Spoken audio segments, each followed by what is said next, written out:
Recordemos un poco. Inicialmente para hacer la administración de memoria, es decir, para saber cuáles son las posibles asignaciones que ya se tienen o dónde están los espacios disponibles para nuevos procesos, pues se tiene un mapa de bits. Este mapa de bits es un conjunto de bits, así como suena bits 1, 0, 1, 1, 0, que están mapeando a la memoria que ya está ocupada o que está desocupada dentro de la memoria física. De hecho, este mapa de bits también está en la memoria. Es decir, el mapa de bits que está dentro de la memoria se ocupa para poder saber cuáles son los espacios dentro de la misma memoria, para poder saber cuáles son los que están ocupados y cuáles están desocupados. Entonces, recordemos también que una unidad de asignación no es un bit. Una unidad de asignación puede estar formado por más de un bit o de hecho hasta un conjunto de muchos bits, de hecho de bytes, ¿no? De bytes. De hecho aquí tenemos un primer proceso, el proceso A. Este tiene 1, 2, 3, 4, 5 unidades de asignación, las cuales no son 5 bits, podrían ser muchos más. En el caso de Linux, en el caso de Linux, se ocupan 512 bytes para esa unidad de asignación.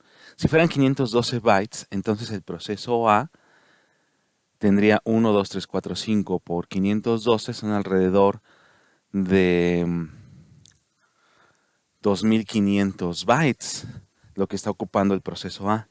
Sin embargo, algunos otros sistemas operativos ocupan otros tamaños distintos. Por ejemplo, Windows ocupa un tamaño de 1 kilobyte como unidad de asignación. Pero se pueden ocupar más grandes.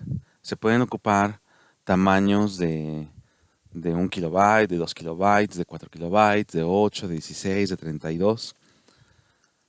¿Cuál es entonces la ventaja de manejar unidades de asignación grande con respecto a las pequeñas? Bueno, por ejemplo, si fueran muy pequeñas, si fueran muy pequeñas las unidades de asignación, el mapa de bits tendría que ser más grande. Pongámoslo en un extremo, en el extremo más grande. Imaginémonos que cada unidad de asignación del proceso A es de un bit. O sea, aquí estoy teniendo 5 bits que están mapeados con otros 5 bits. Entonces, si yo tengo 5 bits mapeados con otros 5 bits, quiere decir que por cada bit que estoy ocupando en cada proceso, necesito un bit en el mapa de bits para saber cómo está asignada la memoria. Lo cual me lleva a pensar que si por cada bit que yo estoy ocupando en cada proceso necesito un bit para mapearlo, pues entonces estoy ocupando la mitad de la memoria, de toda la memoria que tendría, para mapear la otra mitad de la memoria. O sea, estaría desperdiciando muchísima memoria en el puro mapa de bits. Por lo tanto, pues no es conveniente tener un mapa de bits que esté mapeando bit a bit. Entonces lo que nos conviene es tener unidades de asignación mayores a un bit. Si necesitamos unidades de asignación mayores a un bit, ¿cuánto es el tamaño que pudiera ser más conveniente? Imaginémonos el caso de un proceso que tuviera, por ejemplo, 32 megas.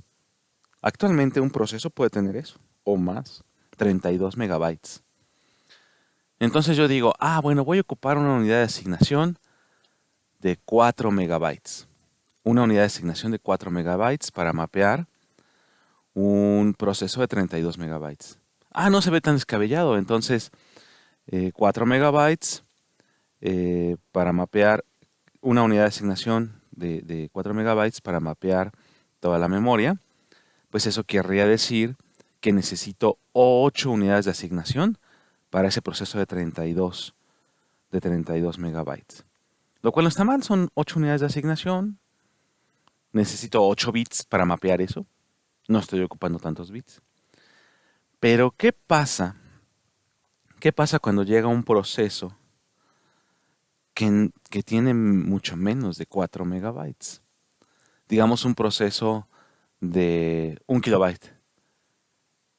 Yo no puedo llegar y decirle, bueno, tú como eres de 1 kilobyte, te voy a dar solamente 1 kilobyte, porque las unidades de asignación ya están definidas de 4 megabytes.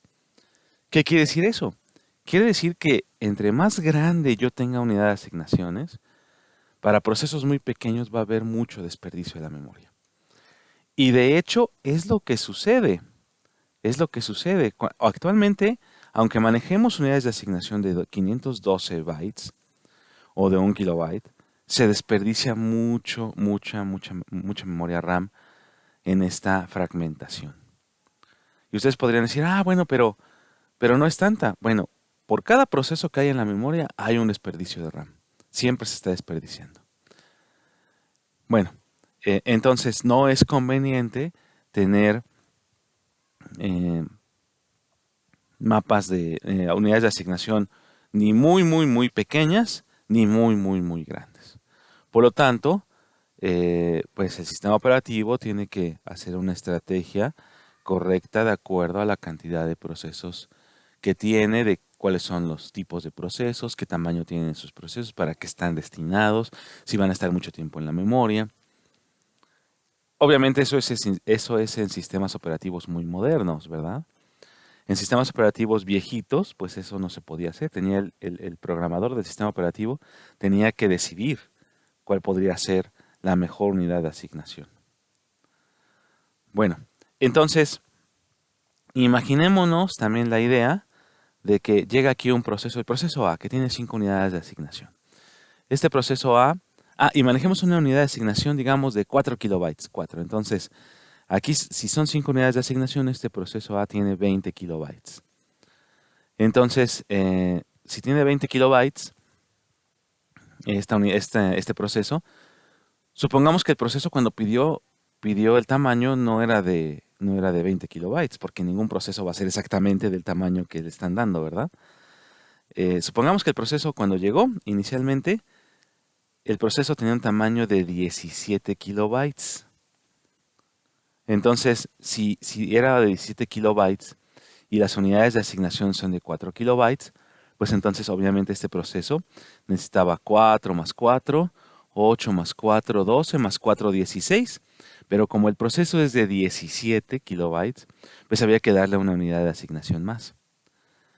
Entonces, este proceso, aunque está muy cercano a tener los 20 kilobytes, realmente no está ocupando los 20 kilobytes. Está ocupando 4 unidades de asignación completas, más un pedacito de otra unidad de asignación, pero el otro pedacito de la unidad de asignación no se está ocupando.